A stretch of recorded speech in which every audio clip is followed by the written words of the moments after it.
Bonjour à tous. Si vous avez des questions, pas maintenant. Repoussez ça à la fin. Bon, ça c'est l'espoir de chacun qui n'a pas quoi répondre. Alors, il préfère repousser tout à la fin. Et comme ça, j'espère que vous oublierez votre question, vous vous dépêchez de partir à la maison, etc. Mais en fait, il y a un point plus important. Si on veut changer les compréhensions, si on veut changer la paradigme, si on veut comprendre une nouvelle chose, on doit d'abord écouter. Si on veut, si on commence à demander trop vite, en fait, on prend la nouvelle information et on la case dans des anciens tiroirs. Et là, on veut construire de nouveaux tiroirs, si vous voulez. Alors, cette notion-là, c'est qu'on réagit trop vite.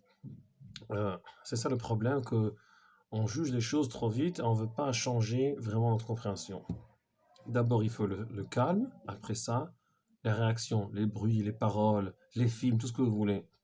D'abord le repos, après ça le travail. Et là, on comprend un point très profond, qu'en fait, le travail, il exprime le repos, il exprime le calme. Le bruit exprime le calme. C'est pas le contraire. C'est pas qu'on va se reposer Shabbat pour qu'on pourra travailler 6 jours. On travaille 6 jours pour essayer d'exprimer le côté intérieur du Shabbat. On crée des musiques, des mots, des idées. On arrive à essayer d'exprimer le noyau abstrait, le calme, le côté qui n'est pas dévoilé. Et là, il y a quelque chose qui vient d'en haut, c'est ça, le calme, le noyau des choses, et notre réaction qui vient d'en bas. Et si on mélange les deux choses, on va rester que en bas, on aplatit le message qui est en haut.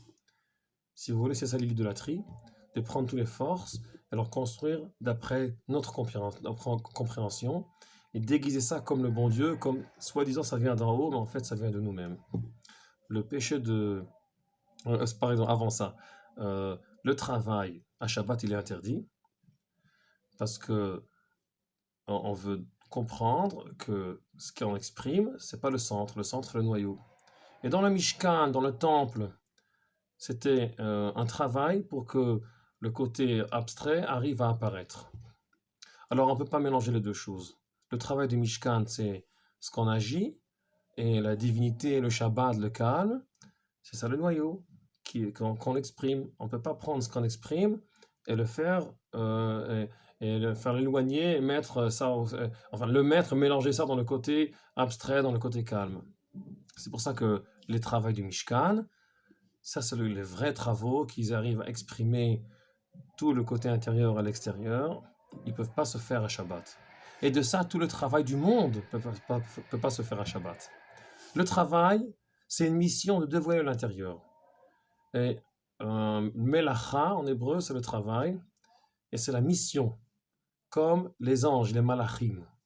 Malach, c'est quelqu'un qu'on envoie pour faire une mission, ça vient du mot melacha. Melacha, ça vient du mot malach. Et si on oublie ça, et on prend encore le travail comme le centre, alors ça devient une avoda. Avoda, c'est du côté épais, av. Le côté av, c'est l'épais, c'est quelque chose qui est épais. Un des premiers noms des actions de Kadosh Baruch Hu dans la Kabbalah, ça s'appelle Shem Av. Alors, le mot avoda, des fois quand on oublie qu'est-ce qui est le centre, on devient plus des gens qui font une mission de dévoiler l'intérieur, on n'est pas plus des malachim qui font la melacha, mais on devient des gens qui font la avoda. On donne le centre, on oublie on prend la réaction à la fin du centre. Ça vient d'en haut, ça vient d'en bas. Et alors ça, c'est le Shabbat, et le Mishkan, et le travail dans le monde. Et celui qui construit le Mishkan, c'est Betzalel et Ohaliav. Betzalel, il est capable de prendre ce qu'il y a en bas et le faire monter en haut. Betzalel, à l'ombre du Dieu, soi-disant. Il sait prendre les choses qui sont dans l'ombre et leur faire monter. Betzalel ben Uri, Ben, le fils de la lumière. Et son grand-père, c'est Ben Chour. Chour, il a résisté contre la volonté de Israël de faire le veau d'or. Il a dit c'est un moyen que vous créez, et c'est pas quelque chose qui vient d'en haut. Vous mélangez les choses. Et ils l'ont tué. Ils n'ont pas compris.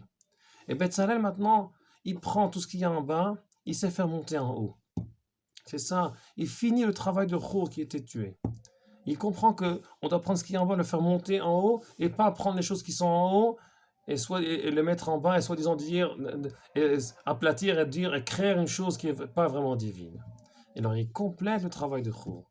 Ça c'est Betzalel, nom de elle, Ben Uri, le fils de la lumière, Ben Khour. C'est ça les deux notions, dans en bas en haut ou d'en haut en bas. C'est ça les deux notions dans la paracha. Et on va parler sur la prochaine partie, dans le deuxième film, un peu sur la fin de la paracha. On va faire un lien et on va aussi un peu parler, si on arrivera, un peu sur la corona. On ne peut pas éviter ça. Shabbat shalom.